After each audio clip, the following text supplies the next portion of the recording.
Chapter 6 revise किया? करा है। करा है। क्या क्या पढ़ा था चैप्टर 6 में हमने? चैप्टर 6 में हम्म। लाइन, लाइन और रे, हम्म कॉपस। Line segment. अच्छा बताओ, कोलिनियर पॉइंट्स क्या होते हैं? मैम जैसे 3 पॉइंट मतलब एक लाइन में हो तो मतलब वो होता है, स्ट्रेट लाइन बनी हो तो। अगर 3 पॉइंट ज्वाइन करके स्ट्रेट लाइन बन जाए तो वो कोलिनियर पॉइंट्स कहलाते हैं, ठीक है।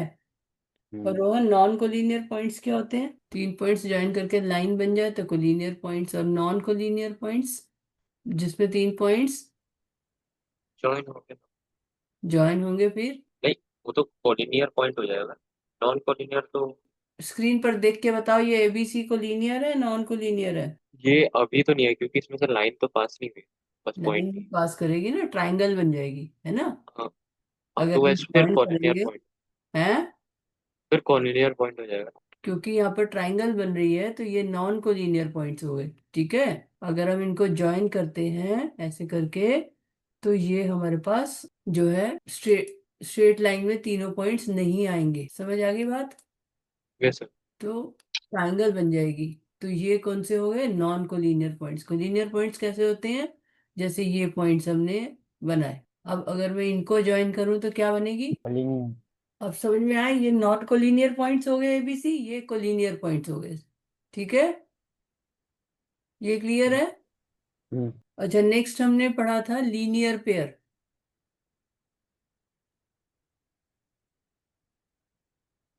लीनियर पेयर क्या होता है?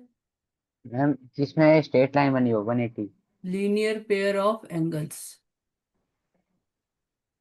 क्या चीज स्ट्रेट लाइन बनी है? लीनियर पेयर ऑफ एंगल्स कौन से होते हैं? अब एक ये एंगल है ए बी सी, ठीक है, और एक ये एंगल है ए बी डी। तो ये एंगल ए बी सी और ए बी डी ये लीनियर पेयर हैं। एंड इसमें कॉमन वर्टेक्स भी है कॉमन वर्टेक्स भी है, ठीक है। और इसका कॉमन आर्म है B, A B. A B A B और कॉमन आर्म है। ए बी के opposite side A B common arm. तो वर्टेक्स बी। और ए बी के जो नॉन कॉमन आर्म्स हैं वो स्ट्रेट लाइन बना रही हैं, बी सी और बी डी। तो बीसी और बीडी क्योंकि स्ट्रेट लाइन बना रही हैं तो ये लीनियर पेयर ऑफ एंगल्स हो गए, ठीक है। अगर बीसी हम्म। बीडी स्ट्रेट लाइन नहीं बनाती तो वो लीनियर पेयर ऑफ एंगल्स नहीं होता, ठीक है। हम्म। लीनियर पेयर ऑफ एंगल्स का क्या मतलब होता है? कि जो नॉन कॉमन आर्म है इनकी, वो स्ट्रेट लाइन नहीं बना रही। अगर हमारे पास ये सिचुएशन होती, अब देखो ये है पी क्यू आर एस, ठीक है। तो अब इसमें ये जो एंगल है, ये एंगल एस क्यू आर और पी क्यू एस, क्या ये लीनियर पेयर हैं? नहीं है। नहीं है, क्यों नहीं है रोहन? स्ट्रेट लाइन नहीं बन रही। हाँ, किसकी स्ट्रेट लाइन नहीं बन रही 3 पॉइंट है? कौन कौन मतलब स्ट्रेट लाइन नहीं बना रहा? हाँ। ई और क्यू, हाँ, पी और क्यू। क्यू पी और एस और क्यू। एस क्यू तो स्ट्रेट लाइन है, पी क्यू भी स्ट्रेट लाइन है, क्यू आर भी स्ट्रेट लाइन है। कौन स्ट्रेट लाइन नहीं बना रहा? ऊपर और नीचे में क्या फर्क है? अभी क्या बताया मैंने रोहन? अभी क्या बताया? क्या स्ट्रेट लाइन बननी चाहिए?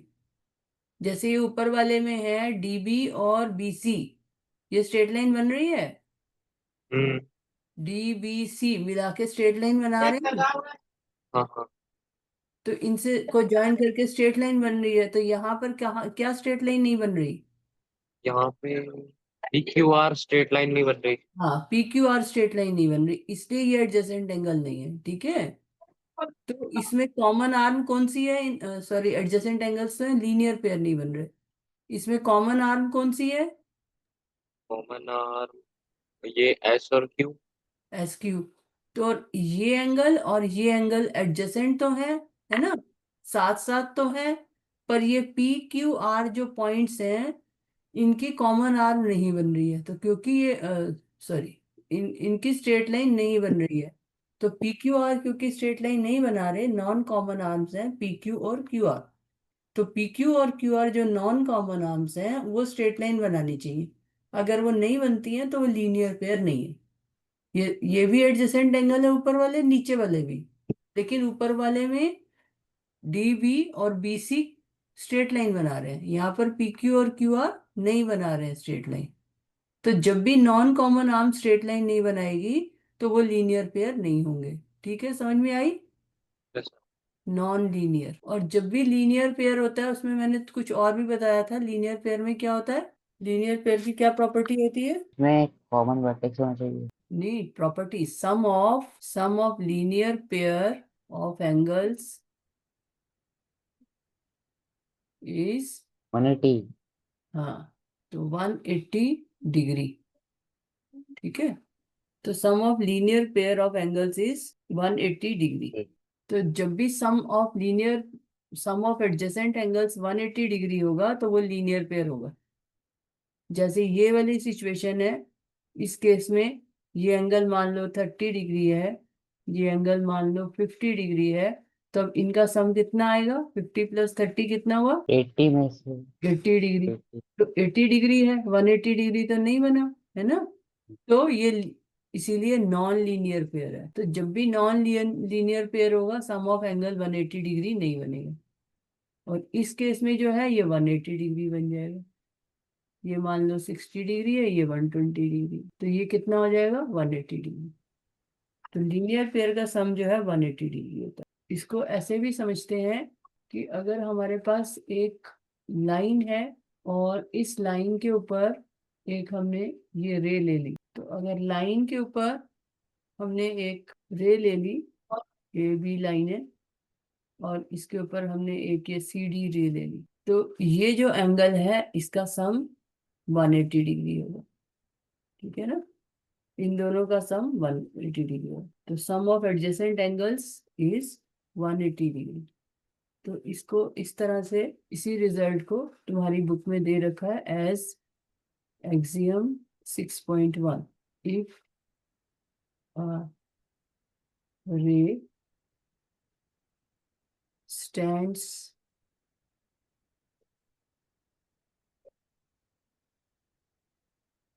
if a ray stands on a line, then the sum of two adjacent ma'am ये 6.1 के आगे क्या लिखा है? axiom, AXIOM, जैसे थ्योरम लिखते हो ना वैसे एक्सियम होता है।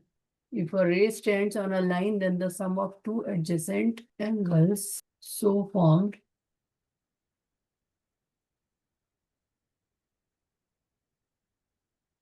is 180 degree. बात समझ में आई? Yes ma'am. ये एक एक्सियम्स का मतलब होता है एक फैक्ट। ठीक है, तो एक हम प्रूव नहीं करते, इसको एज अ फैक्ट कंसीडर करते हैं। तो if a ray stands on a line then the sum of two adjacent angles so formed is 180 degree. तो इसका मतलब कि अगर एक रे जो है वो लाइन पर स्टैंड करती है तो ये जो दो एंगल्स हैं ये मिलके क्या बना देते हैं? Linear pair. और इसी का कन्वर्स है एक्सियम 6.2 तुम्हारी बुक में। If the sum of if the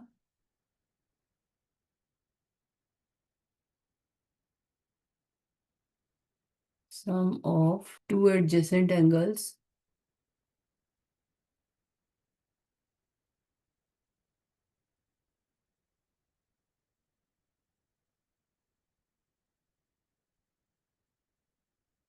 if the sum of two adjacent angles is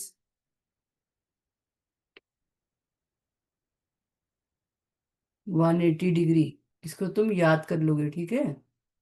then the non-common arms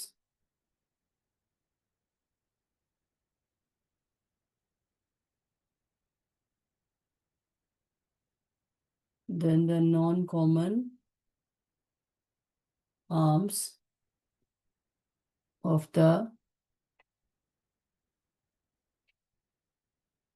adjacent angles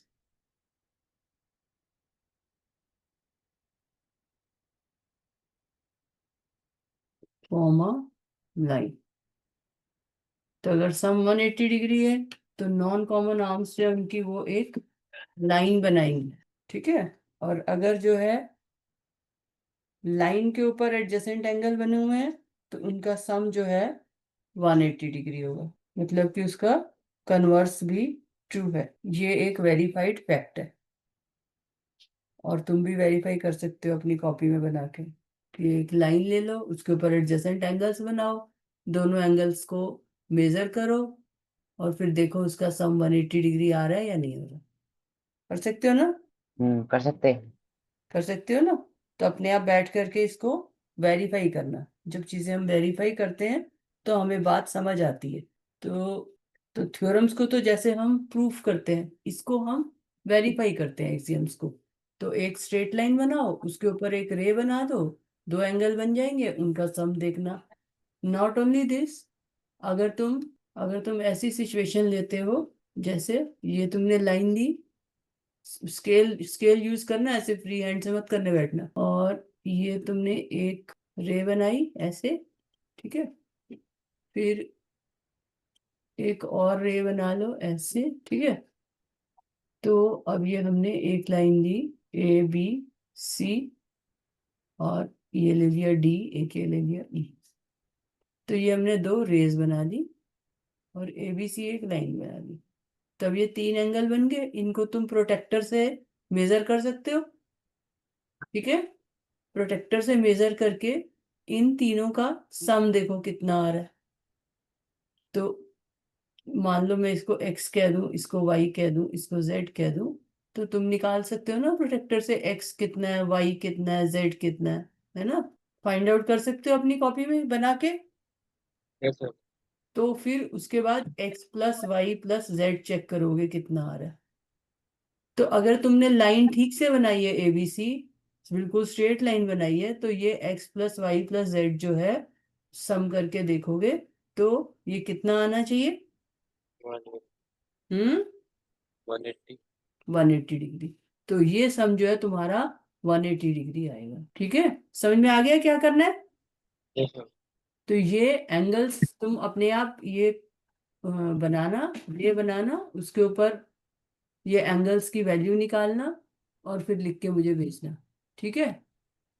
angle measure करने आते हैं ना प्रोटेक्टर से? Yes sir. आते हैं ना? तो ये यस सर। एक्टिविटी तुम खुद करना और फिर फोटो खींच के मुझे भेजना। तो अगर एंगल्स एक स्ट्रेट लाइन के ऊपर एडजेसेंट एंगल्स बन रहे हैं तो इन सबको मिला के सम जो है वो 180 डिग्री बनेगा। ऐसे ही एंगल एंगल DBC ये निकालो, चाहे 1 2 3 लिख लो, इनका नाम XYZ लिख लो या ऐसे लिख दो, तुम्हारी मर्जी है। एंगल DBA, तो ये एंगल जो है दोनों फाइंड आउट करो, उसके बाद इनका सम फाइंड आउट करो और फिर मुझे बताना क्या आया तुम्हारा, ठीक है। Angle DBC plus angle DBA कर, ये एक्टिविटी अपने आप करके फिर मुझे बताना क्या आ रहा है सम। अब एक और चीज मैंने तुम्हें बताई थी उस दिन, वर्टिकली ऑपोजिट एंगल्स, वो याद है? Yes ma'am. Yes sir. कौन से होते हैं वर्टिकली ऑपोजिट एंगल्स? जो एंगल होता है उसके मतलब अपोजिट अपोजिट एंगल जो वाले सेम होता है। एंगल। हाँ वही सेम अपोजिट होता है। अपोजिट एंगल्स कहाँ पे, किस कॉन्टेक्स्ट में? जब दो लाइंस इंटरसेक्ट करें, ठीक है ना। जब दो लाइंस इंटरसेक्ट करती हैं तो इनके जो ये ओपोजिट एंगल होता है, ये एंगल और ये एंगल, ये दोनों क्या हुए? Vertically vertically opposite angle, opposite. ठीक है ना। ये हमारे पास एक लाइन है ABC, एक ये लाइन है DBE। तो ये जो है वर्टिकली ऑपोजिट एंगल है, ABD और EBC वर्टिकली ऑपोजिट है, ठीक है। इसी तरह से ये जो है, ये वाला एंगल जो बन रहा है ABE, और नीचे जो बन रहा है DBC, ये वर्टिकली ऑपोजिट एंगल है, ठीक है। तो अगर मैं इसको कन्वीनियंस के लिए x कह दूं, इसको y कह दूं, तो x and y are vertically opposite angle.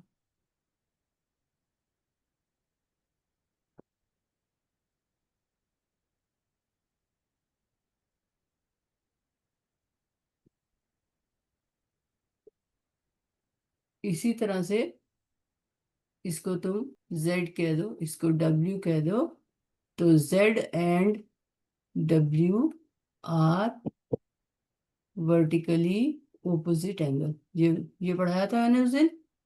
Yes sir. अब वर्टिकली ओपोजिट एंगल्स की क्या प्रॉपर्टी होती है?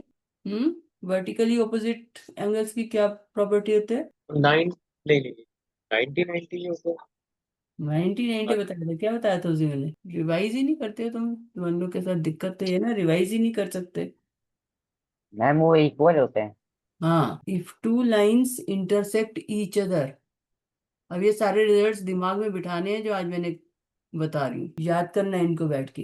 Each other, then the vertically opposite angles are equal. Then the vertically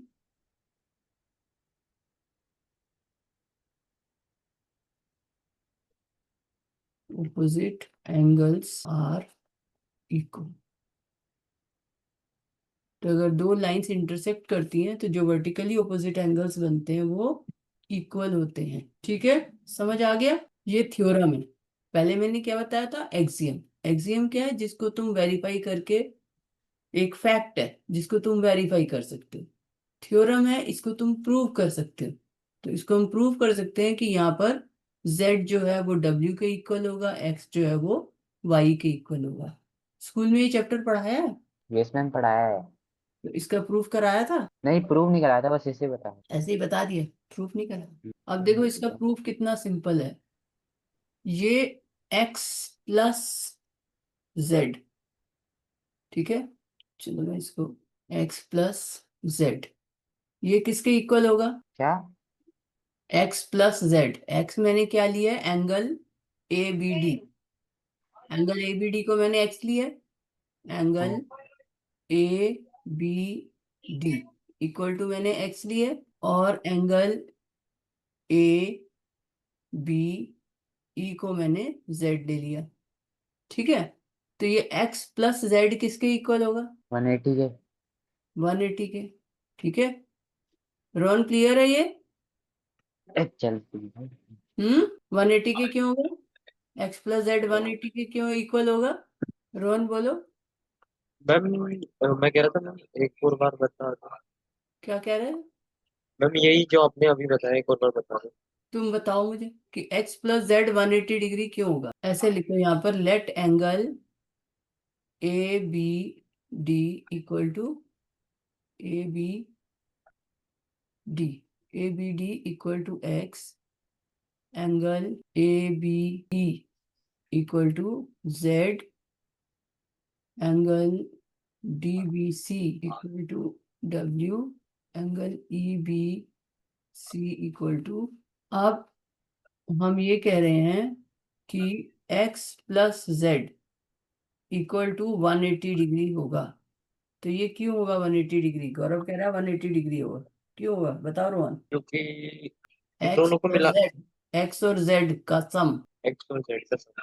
हम्म क्योंकि डी और बी और ई पूरा स्ट्रेट लाइन बना रहा है, वेरी और गुड। ये ए जो है ये 90 डिग्री है। ए बी कॉमन आर में 90 डिग्री, ए बी कॉमन आर में डी बी ई जो है वो स्ट्रेट लाइन बना रहा है, तो ये लीनियर पेयर हो गया ना एक्स एंड जेड। हाँ हाँ। तो एक्स और जेड क्योंकि लीनियर पेयर है, क्योंकि डीबीई स्ट्रेट लाइन है, इसलिए सम 180 डिग्री होगा। ठीक है ना? Because D B E is a linear pair. Straight line. मैं तुम्हारी बात लिख रही हूँ, ठीक है? तो ये तो तुम ऑब्जर्व करोगे, रीजन ये लिखोगे, because x and z form linear pair.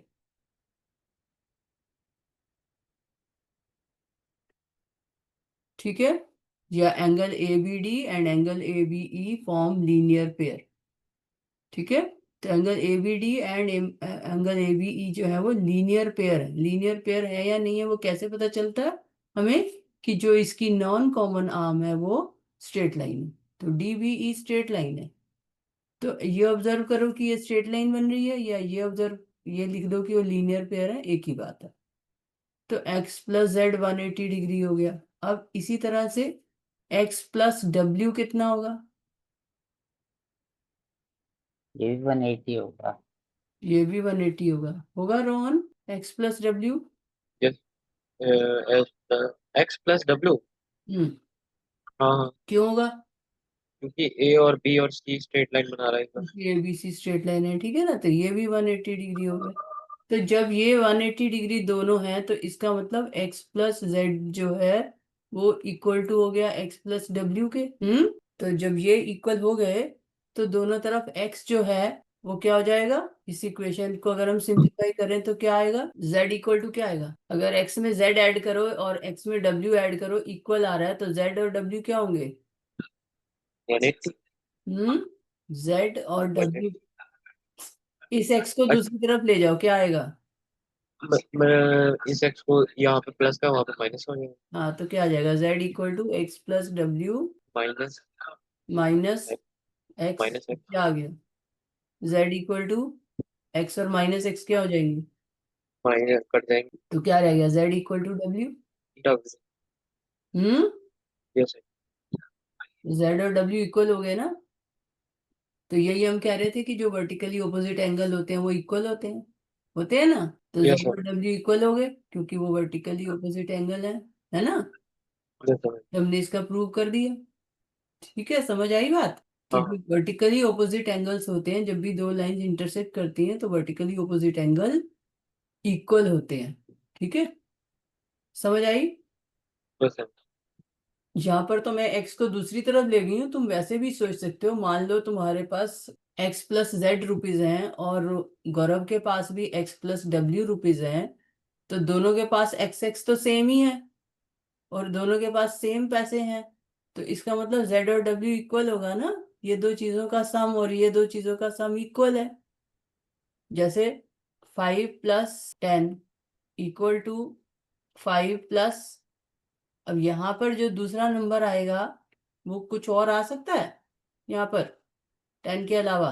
जब ये 5 और ये 5 सेम है और इसका सम इसके नेक्स्ट के इक्वल होगा, तो यहाँ पर हम कोई और नंबर लिख सकते हैं 10 के अलावा राइट साइड में। लिख सकते हैं 5 + 10 इक्वल टू 5 + 5 + 10। 5 और 10। 10 ही होगा ना, है ना? कुछ और नंबर तो नहीं आ सकता। तो जब ये 5 5 सेम है तो ये जो है ये इसके इक्वल ही बनेगा ना, तो यहाँ भी 10 ही लेना पड़ेगा। इसी तरह से यहाँ पर ये x और x सेम है और x और z का सम और x और w का सम इक्वल है, तो इसका मतलब z और w क्या होंगे? इक्वल होंगे, है ना? समझ आई बात? Yes sir. इसीलिए z इक्वल टू w आ गया। इसी तरह से तुम अपने आप प्रूव करना, जैसे मैंने प्रूव किया z इक्वल टू डब्ल्यू, इसी तरह से प्रूव दैट, ये मैं तुमको काम दे रही हूँ, prove that x equal to y. जैसे मैंने z इक्वल टू डब्ल्यू प्रूव किया है, इसी तरह से तुम प्रूव करना x इक्वल टू वाई। इसी तरह से लीनियर पेयर बना के प्रूव करना, ठीक है? यस जैसे सर। जैसे भी करना, अपने आप प्रूव करके ये मुझे भेजना। देखती हूँ क्या लिखते हो। ये तुम्हारी मैम क्या कन्वीनियंस प्रूव के करना लिए है? कि x और y इक्वल है, जैसे मैंने प्रूव किया ना इस फिगर में z और w इक्वल है, हम्म। ऐसे तुम प्रूव करना x और y इक्वल है। ठीक है, हम्म। अपने आप दिमाग लगा के लिखना। तो तुम्हारी कन्वीनियंस के लिए मैंने ये एंगल एंगल हटा के एक्स जेड जेड डब्ल्यू वाई लिख दिया, जिससे कि तुम्हें लिखने में दिक्कत नहीं है, वरना पूरा पूरा एंगल लिखना पड़ता। ठीक है। Yes sir. अच्छा, अब ये इसमें इसके बाद सॉल्व एग्जांपल्स हैं। ये सॉल्व एग्जांपल्स तुम अपने आप ट्राई करना, नहीं समझ आएगा तो मैं डिस्कस करूंगी। लेकिन सॉल्व एग्जाम्पल का मतलब ये नहीं होता कि तुम उसको छोड़ के बैठ जाओ। सॉल्व एग्जाम्पल उतने ही इंपॉर्टेंट होते हैं जितने इंपॉर्टेंट एक्सरसाइज होती है। तो सॉल्व एग्जाम्पल अपने आप रिवाइज करना, नहीं समझ में आएगा तो और एग्जाम्पल के लास्ट लास्ट में अच्छा नहीं नहीं। तीन एग्जाम एग्जाम्पल है ना? एग्जाम एग्जाम्पल है। एग्जाम्पल नहीं है थ्योरम के बाद। हाँ वो देखिए देख। हाँ, तो एक्सरसाइज से पहले, एक्सरसाइज 6.1 से पहले, सिक्स सिक्स चैप्टर है, कौन सा चैप्टर है तुम्हारी बुक में ये? 6।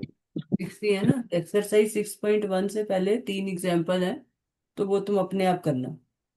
मैं ये इसका क्वेश्चन नंबर 1 तुम्हें करवाती हूँ। इन फिगर 6, अच्छा ये क्वेश्चन नंबर 1 देखो। इन फिगर 6.13 क्वेश्चन पढ़ो। Lines A B and C D intersect at ओ।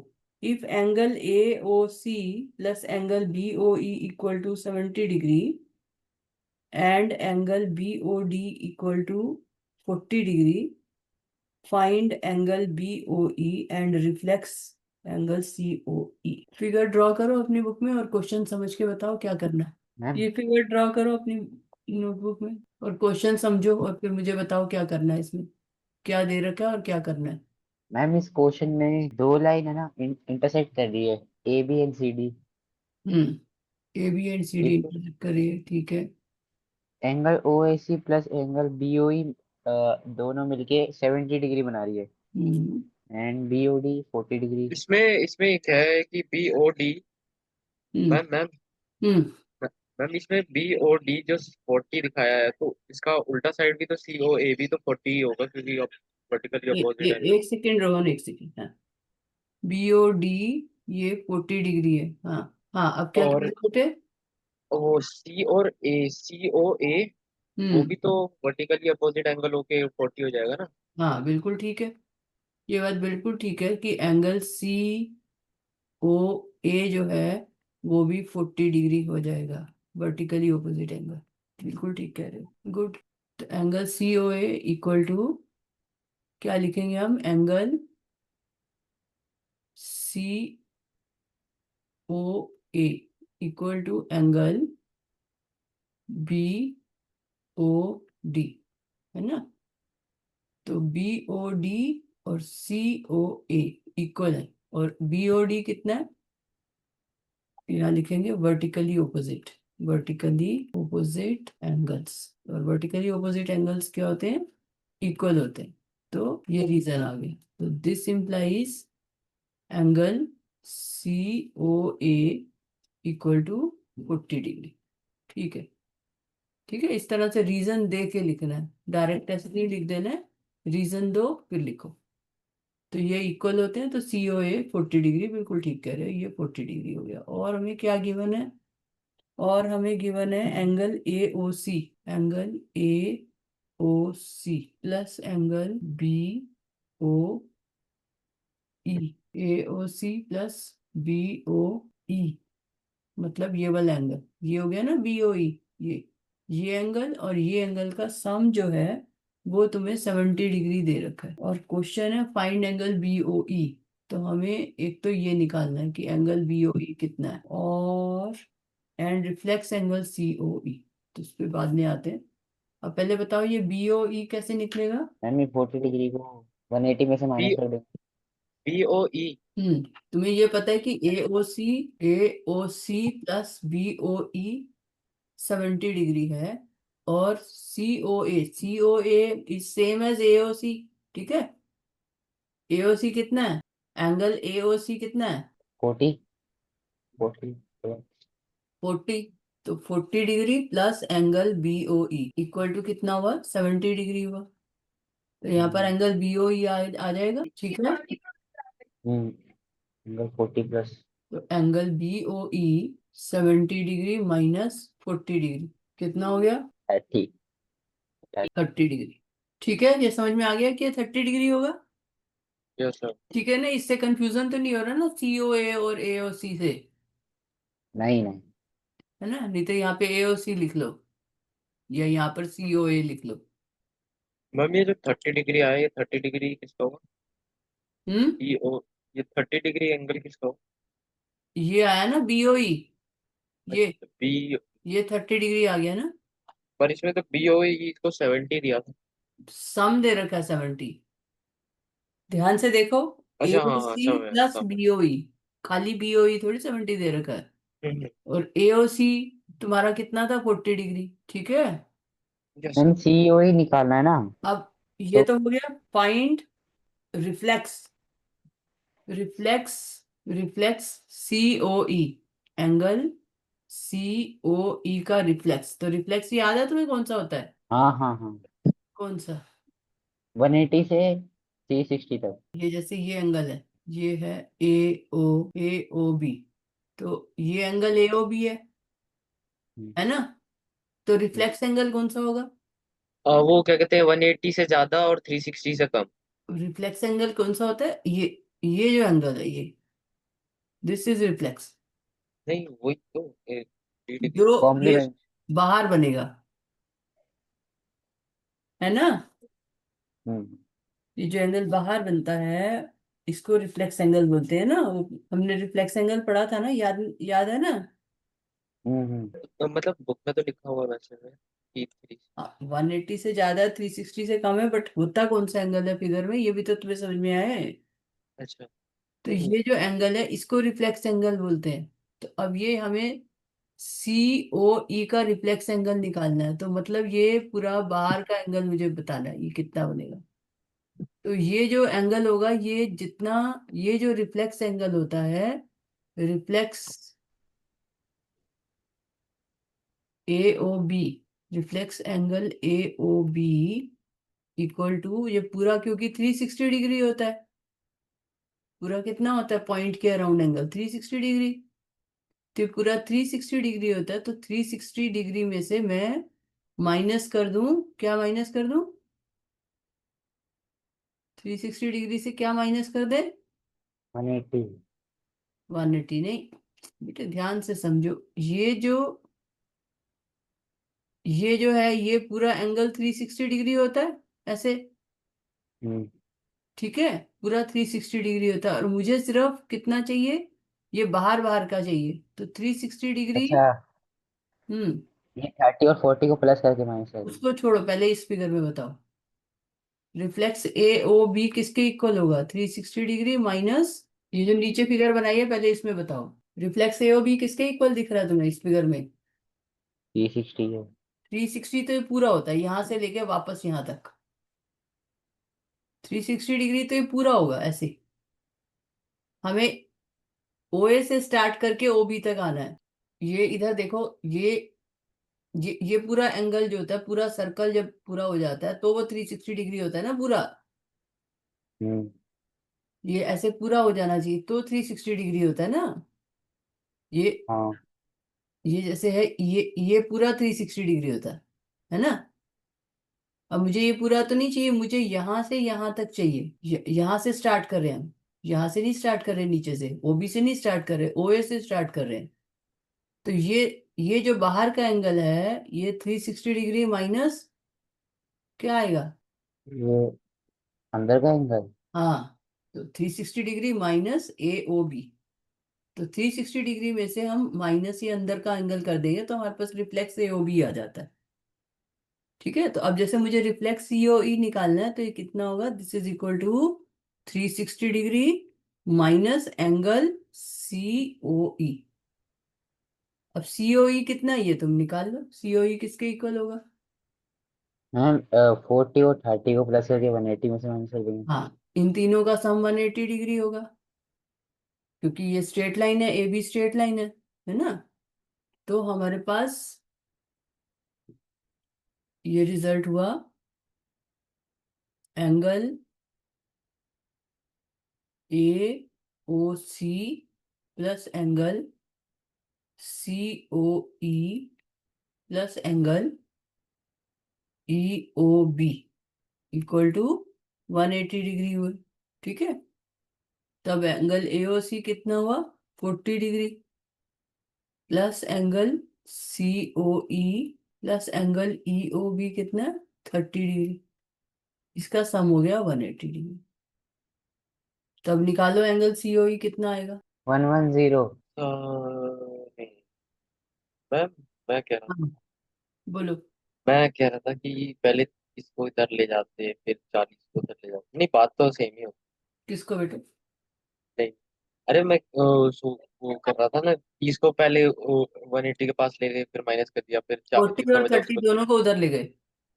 हाँ, और मतलब वैसे एक ही बात तो है, 40 और 30 दोनों को उधर ले जाओ या पहले ऐड करो फिर उधर ले जाओ, है ना। हाँ, हाँ, तो reflex C O E equal to, reflex angle C O E equal to किसके इक्वल आएगा थ्री बताओ।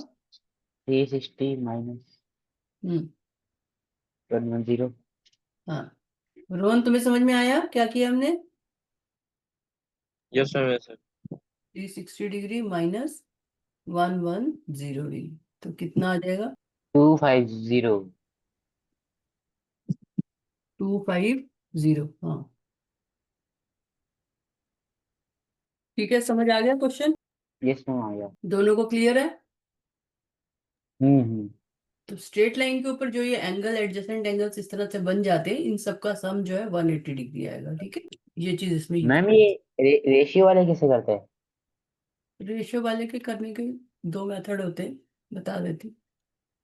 क्वेश्चन नंबर टू है, in figure 6.14 lines XY and MN intersect at O. If angle POY equal to 90 degree and A is to B equal to 2 is to 3, find C. जैसे तुम्हारा A is to B equal to 2 is to 3, जैसे algebra में ऐसे ratio दे रखी होती थी, मान लो अपन A next लिखते हैं।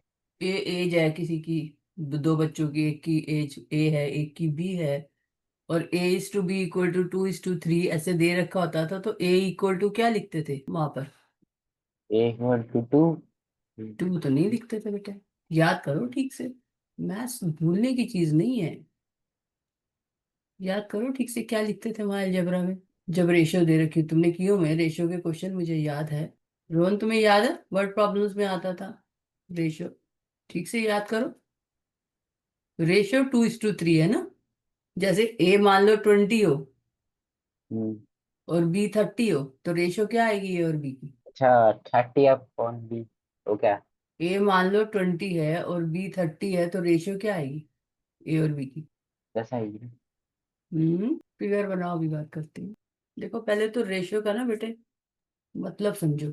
अगर ए मान लो 20 है और बी मान लो 30 डिग्री है, तो ए और बी की रेशियो क्या आएगी? ए अपॉन बी क्या होगा? 20/30। 20/30। तो रेशियो कितनी हो गई? 2 है 2 is to 3 हो गई ना। जी। ए इज टू बी क्या हुआ? 2 is to 3। तो हमें तो नहीं पता कि 20 है 30 है, कुछ भी हो सकता है। ए मान लो तुम्हारे पास हो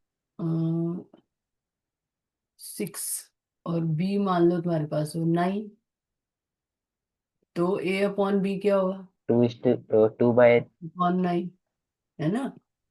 फिर भी 2 3 आ गया, फिर से 2 is to 3 रेशियो हो गई।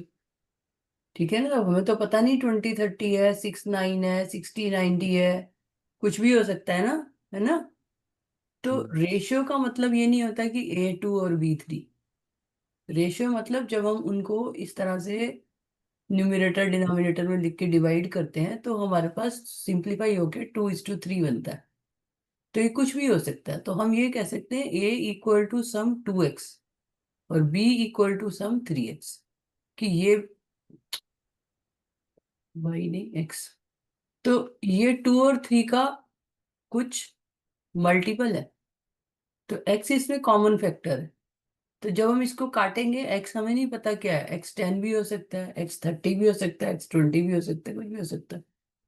तो a जो है वो 2 times x है और b जो है वो 3 times x है। जब हम इसको काटेंगे तो रेशियो 2 is to 3 होगी। तो इसको तरीका जो करने का होता है रेशियो के क्वेश्चंस को, इस तरह से 2x 3x लेके कर लेते हैं। ठीक है, समझ में आई? हम्म। Yes sir. तो जब भी रेशियो दे रखी होती है, हमें उसको इस तरह से कन्वर्ट करना पड़ता है 2x और 3x में। तो अब ये 2, इस क्वेश्चन में ए और बी अब हमें पता है। ये एंगल POY कितना है? 90 डिग्री, ये तुम्हें दे रखा है। क्या यूज करोगे? फाइंड सी। हम्म। सी की तो बात बाद में है, पहले ये बताओ ए बी और 90 डिग्री क्या बना रहे हैं? 180। हाँ, तो A plus B plus 90 degree, यहाँ पे लिखो let A plus B plus 90 degree equal to 180 degree. क्यों होगा 180 डिग्री? क्योंकि बिकॉज, लीनियर पेयर। हाँ पेयर तो नहीं है, पेयर मतलब दो होता है, तीन एंगल है यहाँ पे। तो यहाँ लिख दो because X Y is a straight line.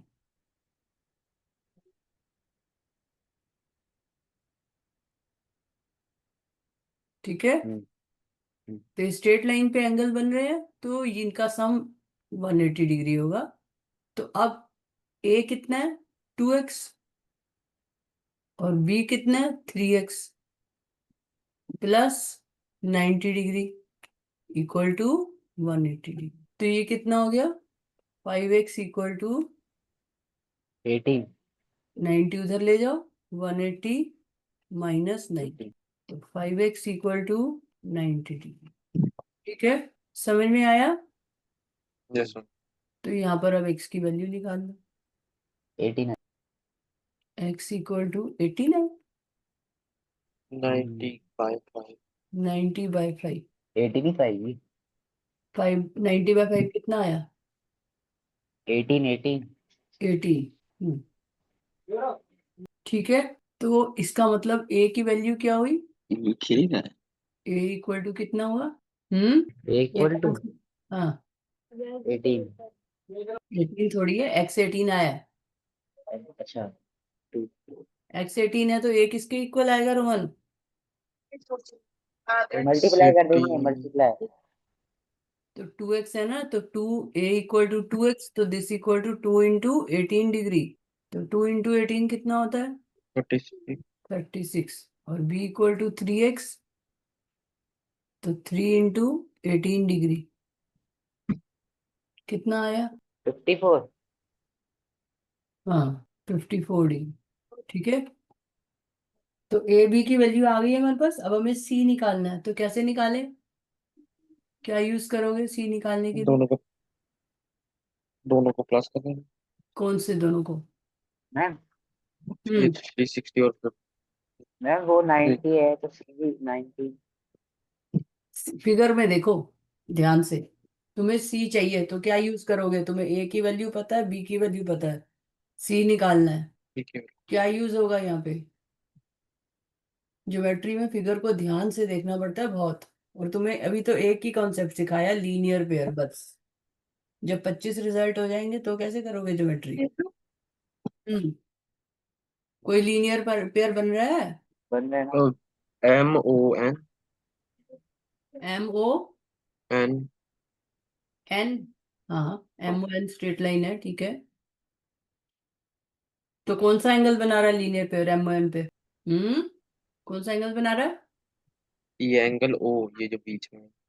अरे कौन सा एंगल नाम देखो अच्छा के नाम दे रखे हैं हाँ नाम नाम XOA क्या है एक्सओ M एक्सओ एम मतलब बी वाई हो वाई गया एक्सओ एम बी हो गया ठीक है और एक्सओ एम और XON एक्सओ एन तो इसका मतलब बी और सी जो है वो लीनियर पेयर बना रहे हैं ना हम्म है ना हाँ तो हम वो यूज कर सकते हैं तो हमारे पास क्या आ जाएगा angle XOM plus angle XON XON equal to क्या आएगा इक्वल टू 180 डिग्री। 180 तब रीजन लिखो because angle XOM comma angle इसलिए XON आर लीनियर पेयर। ठीक है समझ में आई। जैसा तो इसका मतलब B plus C angle XOM कितना B तो B plus C equal to 180 degree. अब B कितना है 54 डिग्री और C हमें निकालना है C इक्वल टू 180 डिग्री तो C किसके इक्वल आ जाएगा 180 डिग्री माइनस 1 54 डिग्री तब निकल 126 कितना आता है 126 150 नहीं 126 20 60। ठीक है समझ में आ गया हम्म जैसा मुश्किल है नहीं नहीं वेरी गुड। अच्छा अब मैं इसमें तुमसे पूछती हूँ एंगल YON मैं लिख रही हूँ फाइंड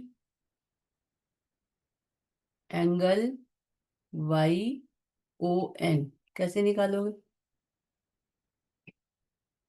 कौन सा एंगल है देखो YON हाँ ये मैम वर्टिकली अपोजिट एंगल नहीं होगा किसके वाई ओ एन और वाई और एन और ये ओ एम ओ एक्स। हाँ गुड, वाई ओ एन और M O X are vertically opposite angle, बिल्कुल ठीक कह रहे हो। तो एंगल वाई ओ एन किसके इक्वल हुआ? 54 ओ हम्म 54 डिग्री। कितने डिग्री? 54। बिल्कुल ठीक कह रहे हो। तो Y, find angle Y O N, तो हम लिखेंगे angle Y O N equal to angle M O X, bracket में लिखेंगे vertically opposite angle, vertically opposite angle.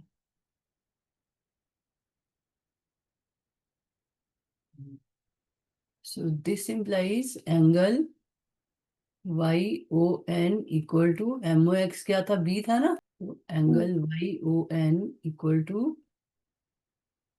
54 degree. ठीक है, यस सर। तो ठीक है, वी विल कंटिन्यू टुमारो। तो complete this exercise 6.1, I will take difficulties. ठीक। Yes.